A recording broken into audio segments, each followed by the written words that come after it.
Hello children, here we are again. Which window should we look through today? Should we look through the square window or should we look through the round window? Oh wait, wrong program. Sorry, I'll start again. Jack and Ori, no, still the wrong program. Right, Voice of the British Resistance. Hi guys, let's roll the tape. Before we start, the background image. That's of U-46. I'm playing a U-boat commander in Silent Under 5. It's one of the things I play to keep sane. Great game. Been playing it, well, Silent Under since maybe the last 10, 15 years. I'm still at sea. Do you know I've never survived the war in it? I play Dead is Dead. And if I get sunk, I get sunk. I don't reload. That's it. I've never actually finished the war. Many of the German U-boats never finished the war either, did they? U-46 survived because she became a training vessel in 1943. Anyhow, enough of that. On with business. And you can see I mean business. I put my old uniform on from my working days. And so you know I'm serious. Anyhow, the topic for today is Rupert Lowe and the reform movement, the Restore Britain movement, which I'm also a member of, as well as Advance UK. So behind the scenes, I've been learning how to use this video software, so let's see if I can do it, can I? Okay, we're talking about Mr. Not that one, we're talking about this one, Rupert Lowe. And what does Rupert say here? 7 months old, this article. Rupert Lowe says reform forcing him out because he poses a threat to Farage. Well, that is true. There can only be one man on stage at the time in Nigel Farage's world, and that's Nigel. And anyone who he sees as a possible threat is removed. And apart from that, unlike Nigel, Rupert Lowe is a man of his word. He will deliver. If he says he will deliver something, he will deliver it or die in the attempt. And I can always spot a man of his word. People turn around and say, oh, well, you know, what's the point of a movement like Restore Britain when we've got Advance UK? Surely they should unite. But the point that they are missing is that there is a place for Rupert Lowe and his movement because it is cross-party, it's non-partisan. As they say in America, it's from both sides of the aisles. So he can start petitions, and we've already discussed petitions and why they are important.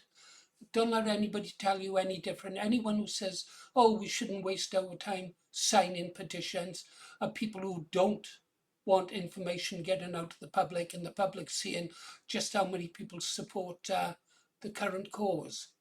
So that's the importance of petition. And so reform, sorry, got to stop saying that. Restore Britain perfectly placed to do things like petitions and to do something like this, which is a document that Rupert has produced. And let's see if I can do this now, guys. You've got to bear with me, I'm learning. Here we go. Rupert's created this document. There's going to be a link to it in the description. And if you get a chance, please do read it. Now, he said, now I've only skim read it, I'm ashamed to say, but, or if you like, I haven't read all the fine details and stuff like that. I just wanted to get to the nuts of it. But really, this video is just to make you aware of its existence. And we'll have a quick scroll through. I hope you can see it all. And what it's about, well, the foreword by Rupert Lowe. I'm taking it that you can read. For those of you who can't read, I'm sorry, I'll have to read it out to you later.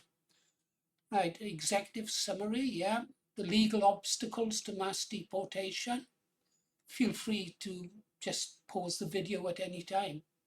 Um, he's noticed the problems that we've all noticed.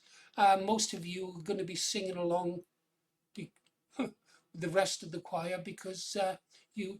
I think it goes without saying that if you care about your country and you want it taken back, this is the only way forward. What I did find interesting was the fact that there are no real obstacles to stop us deporting people now. The law is already in place. People landing on these shores are committing a crime. As for those who we've allowed to come in legally via family connections and stuff like that, family relations, well, to me, that's illegal as well. One person arrives, and then if just 1 year is given asylum and citizenship, then they can bring in 10 of their family. Here's an interesting one. Proportion of small boat arrivals 28-25. Return versus remain in. What does it say? This is sources from the Home Office. Proportion of small boats arrivals. Yeah, well, you can see just 6% out of 167,000 people, only 6,000 were returned. They must have been the worst of the bunch. Another little graph here, guys, of what percentage of voters would be likely to back mass deportations. You can bet, you can bet the people voting against it are the people who've arrived here, and there's more and more of them. If you take now that maybe 30% of our population is now currently foreign born, or worse, some even born here, you can understand who the people who are voting against mass deportation. Of course, the whole idea is to fetch in more and more people so that eventually in areas, demographic areas they control, they will control the vote there, which will be against the British people.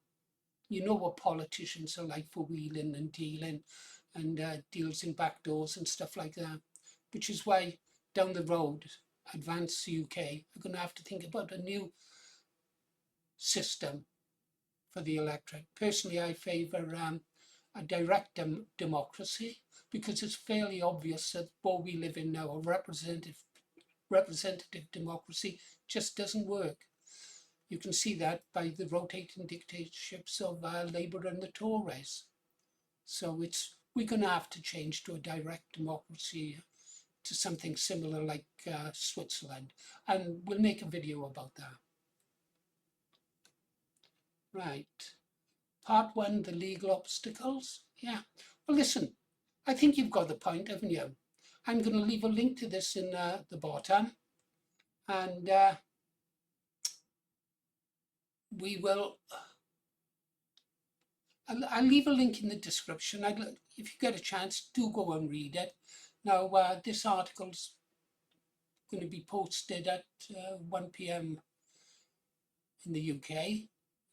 I've decided to start posting 3 videos a day at certain times. That means I can sort of create them well in advance, get the descriptions right, and then schedule them for release, and I won't have to worry about it or be at the machine. Or if I am at my machine, I can be playing my favorite game. So, which is currently not my Silent Hunter game, my Bannerlord game. Now, I think that's enough seriousness, enough. I might look serious now, guys, but I can assure you this. I like to have a laugh and a joke. I'm ex-military. I mean, tell me if this is funny. This is a kind of military joke.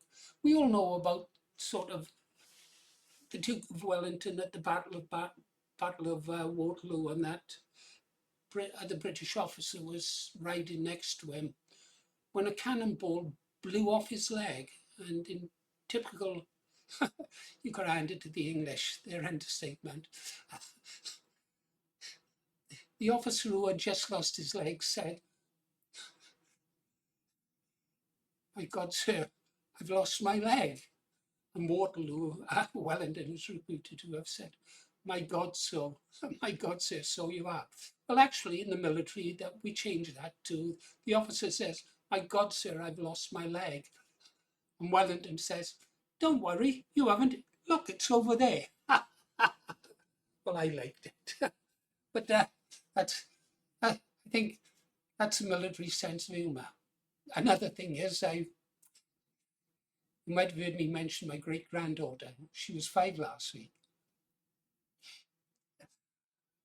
I like to wind her mother up, so I was talking to her about whether what sort of present I should buy her, because she's got 11 Barbie dolls. So I innocently asked, I said, I wonder if she'd like an air rifle. And you can imagine what her mother said. So an air rifle, don't be silly. And of course I was being silly, I was joking. I wouldn't give a 5-year-old girl an air rifle. I mean, I was going to buy her a crossbow, but there we go. That'd probably go down as well as when I bought her a drone for her fourth birthday. every ornament in the house was demolished, and I caught it right in the eye. And after that, we put it in the cupboard until she's old enough to fly it. The thing is, she's got a good memory because she keeps asking, "Where's the drone?" But no, don't buy a 4-year-old a drone. And I think that's enough for now. Please, we've got to make this channel grow. You've made me put a shirt and tie on for the first time in a long, long time. So let's get this channel growing. Subscribe. Don't forget to watch to the end. If you can't stick watching me, go make a cup of coffee, come back and turn it off. Hey, we must be making headway. I'm starting to get nasty comments. Now that's good. That's progress. We know I'll know when we'll succeed, and is when they come and threaten to burn my house down again. They've done that to me in the past as well, back in the day. Didn't burn the house down, and they didn't cut my head off either. They said they would, but nah, the left, they never keep their word. Okay, guys, you've been listening to Paul Morris on the voice of the British resistance. Rock on. Be seeing you.